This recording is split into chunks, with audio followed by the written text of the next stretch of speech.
जयपुर के पास सूरजपुरा गांव में माथुर परिवार का पुराना मकान था, जिसकी मिट्टी की दीवारें और खपरेल की छत गांव की सादगी और प्यार की कहानी बयां करती थी। ये घर अपनी इज्जत और गांव की रीति रिवाजों के लिए जाना जाता था। इस परिवार की बड़ी 58 साल की सुदेशना माथुर एक ऐसी सास थी जिनका दिल प्यार, अनुशासन और गांव की रस्मों के लिए धड़कता था। सुदेशना ने जिंदगी में कई तूफान देखे, पति की बीमारी, पैसे की तंगी और गांव वालों की चुगलियां। फिर भी उनकी आंखों में हमेशा उम्मीद की चमक रहती थी। उनके पति 62 साल के हरीश माथुर पहले तहसील में क्लर्क थे। अब रिटायर होकर वो सुबह शाम गांव के शिव मंदिर में भजन गाते, अपने पुराने रेडियो पर भक्ति गाने सुनते और गांव के बच्चों को रामायण की कहानियां सुनाते। उनका इकलौता बेटा 32 साल का निखिल शहर में इमारतें डिजाइन करने का काम करता था। उसकी बीवी 28 साल की रिया एक आजाद ख्यालों वाली लड़की थी, जो कंप्यूटर पर तस्वीरें बनाकर पैसे कमाती थी। रिया का शहर वाला ढंग सुदेशना के गांव की रीतों से बिल्कुल उलट था। सुदेशना के लिए गांव की रस्में सिर्फ परंपरा नहीं, बल्कि परिवार और गांव के दिल को जोड़ने का धागा थी। हर सुबह वो आंगन में लगे तुलसी के पौधे को पानी चढ़ाती, उसकी परिक्रमा करती और माथे पर चंदन का टीका लगाती। वो मानती थी कि तुलसी माँ की पूजा से घर में सुख शांति आती है। इसके बाद वो गाय के गोबर और मिट्टी को मिलाकर घर की लिपाई करती, जिससे आंगन चमक उठता। ये रीत उनके लिए शुद्धता और प्यार का प्रतीक थी, क्योंकि उनकी माँ ने उन्हें सिखाया था कि घर की मिट्टी में माँ का आशीर्वाद बसता है।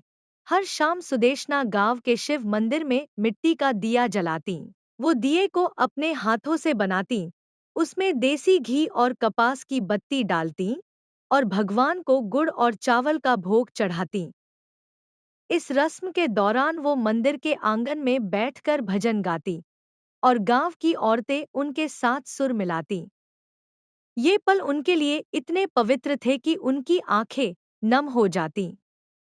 गांव में हर साल कटाई उत्सव बड़े धूमधाम से मनाया जाता था।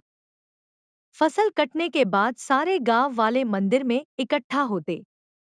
पुरुष खेतों से ताजा अनाज लाकर भगवान को चढ़ाते और औरतें मिलकर ठेकुआ बनाती, गेहूं के आटे और गुड़ से बनी मिठाई, जिसे तिल के तेल में तलकर मंदिर में चढ़ाया जाता। साथ ही दूध, चावल और मिश्री से बनी खीर बनती, जिसे बनाने में सुदेशना अपनी माँ की पुरानी थाली का इस्तेमाल करती थी। वो थाली उनकी माँ ने उन्हें शादी में दी थी और सुदेशना का मानना था कि उसमें पकाया खाना परिवार को एकजुट करता है। उत्सव में बच्चे बांस की टोकरियों में गेंदे के फूल सजाते, ढोल मंजीरे बजते और गांव वाले भजन गाते हुए नाचते। रात को सब मिलकर आंगन में बैठते, मिट्टी के कुल्हड़ों में खीर और ठेकुआ खाते और पुरानी कहानियां सुनाते। सुदेशना के लिए ये उत्सव परिवार और गांव की खुशी का सबसे बड़ा मौका था।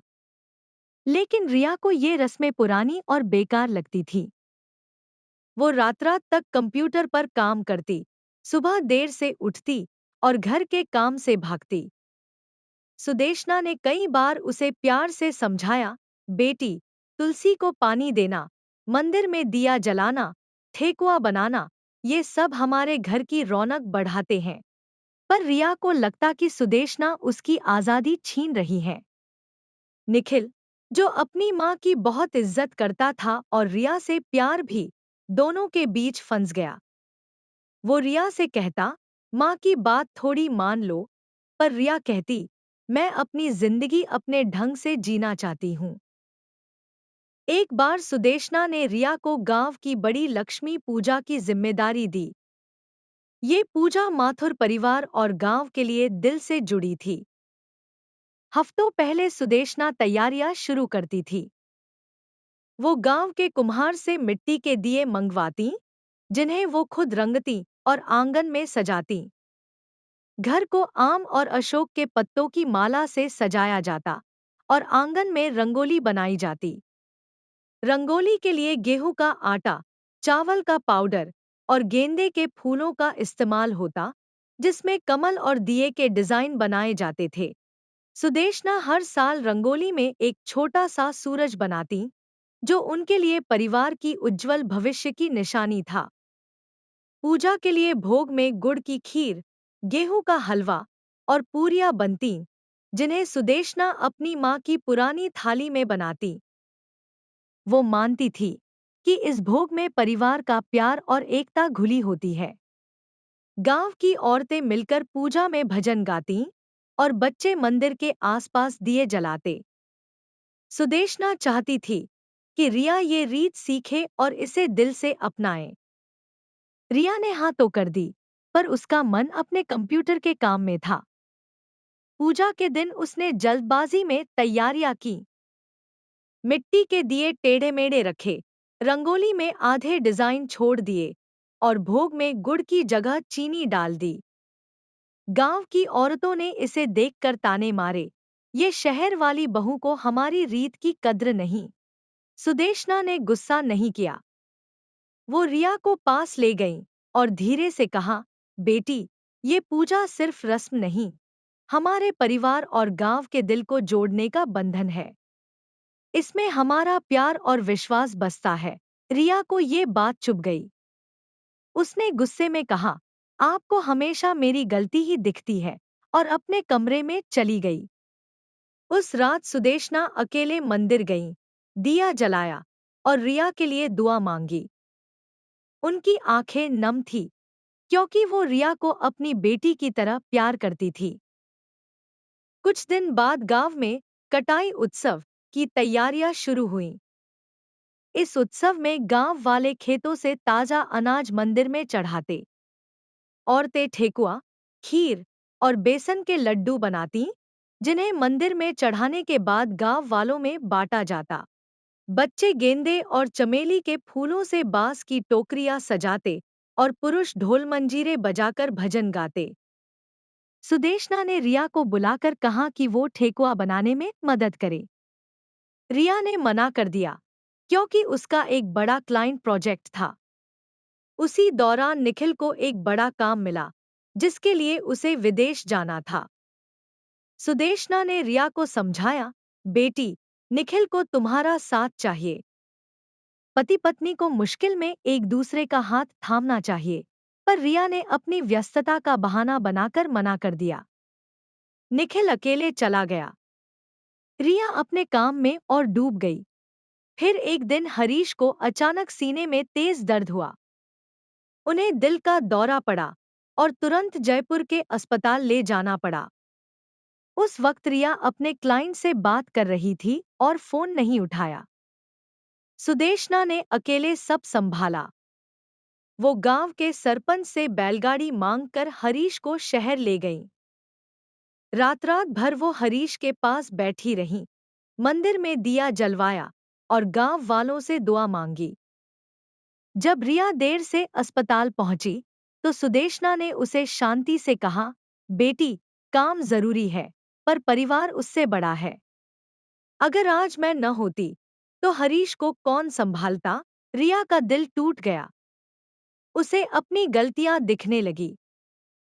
उस रात वो हरीश के बेड के पास बैठकर रोई। उसने सुदेशना के पैर छूकर माफी मांगी और कहा, माँ, मुझे माफ कर दो। मैंने आपकी रीतों की कद्र नहीं की। सुदेशना ने उसे गले लगाया, उनकी आंखें भी नम थी। वो बोली, बेटी, मैं बस यही चाहती थी कि तुम हमारे परिवार और रीतों का प्यार समझो। हरीश धीरे धीरे ठीक होने लगे। रिया ने अब अपने काम का समय ठीक किया।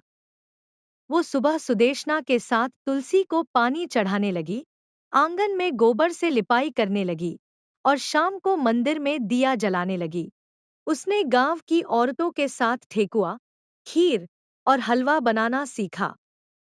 उसने गांव के बच्चों को कंप्यूटर सिखाने का एक छोटा सा क्लास शुरू किया, जिसमें बच्चे रंगोली बनाना और भजन गाना भी सीखते। सुदेशना को ये देखकर इतनी खुशी हुई कि उनकी आंखें भर आईं।